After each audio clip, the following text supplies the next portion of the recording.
Puji Tuhan, saudara-saudara, saya mau menyaksikan pelayanan saya di GPDI Desa Lengkonglor, Kecamatan Luyu, Kabupaten Nganjuk.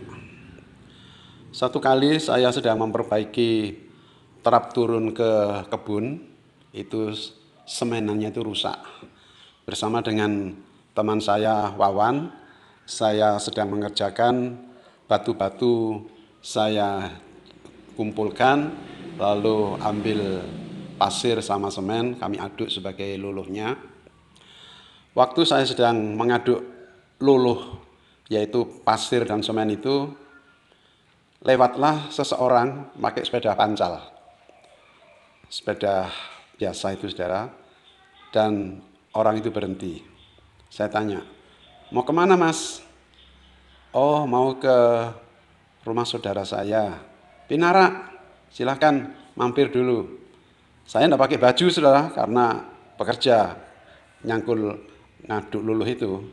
Ternyata orang itu berhenti, saudara. Ya, omong-omong, saya tanya keadaannya dan seterusnya dan seterusnya.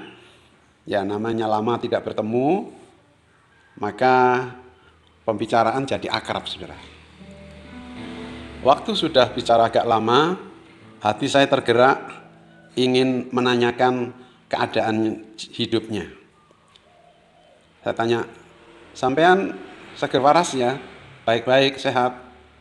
Dia cerita begini, saya baru sakit, Pak. Sakit apa? Saya ceritakan sakitnya parah lah. Sampai berbulan-bulan dia tidak bisa bekerja, tidak bisa ke ladang. Lalu kenapa kok bisa sakit begitu?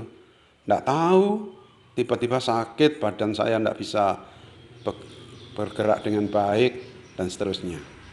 Lalu saya pikir ini pintu untuk cerita tentang Tuhan Yesus. Mas, orang sakit itu pasti ada sebabnya.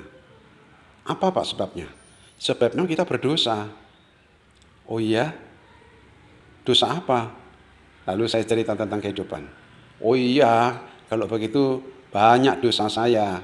Begitu dia cerita dosa saya tanya, bagaimana cara melepaskan dosa? Dia diam saja, saudara, tidak ngerti. Mas, ada kabar baik.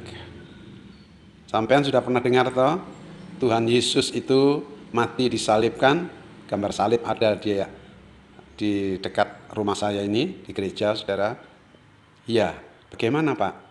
Lalu saya cerita, orang berdosa itu terima hukuman. Kitab suci mengatakan upah dosa ialah maut.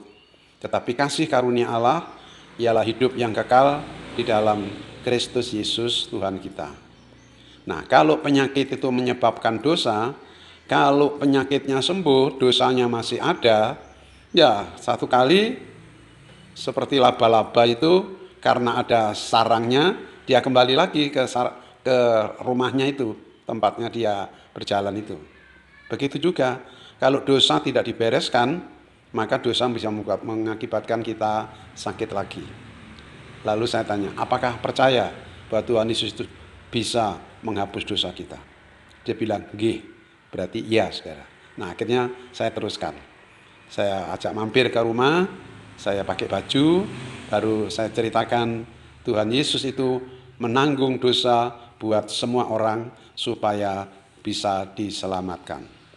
Setelah saya jelaskan sedikit panjang, saudara, saya tanya, Pak, Tuhan Yesus itu bangkit dan hidup, mau terima Tuhan Yesus? Mau Pak. Jadi harus mengaku dosa dan bertobat loh Mas. Ya mau, saudara. Hari itu Bapak ini saya bimbing, waktu tidak masuk di dalam rumah, di teras rumah begitu aja. Di depan teras rumah kami, pastori kami, dia mau didoakan terima Tuhan Yesus sebagai juru selamatnya. Saudara, teman saya Wawan mungkin nunggu saya mengaduk luluh kok nggak balik-balik, saudara. Baru saya beritahu ada satu orang yang lewat dan mau terima Tuhan Yesus. Saudara sekalian, saya menikmati sekali kalau saya bisa ceritakan tentang Tuhan Yesus bagi orang berdosa seperti saudara kita tadi, dan memang kita diutus untuk kita memberitakan Tuhan Yesus Juru Selamat bagi semua orang. Sekian kesaksian saya. Tuhan Yesus memberkati kita semua.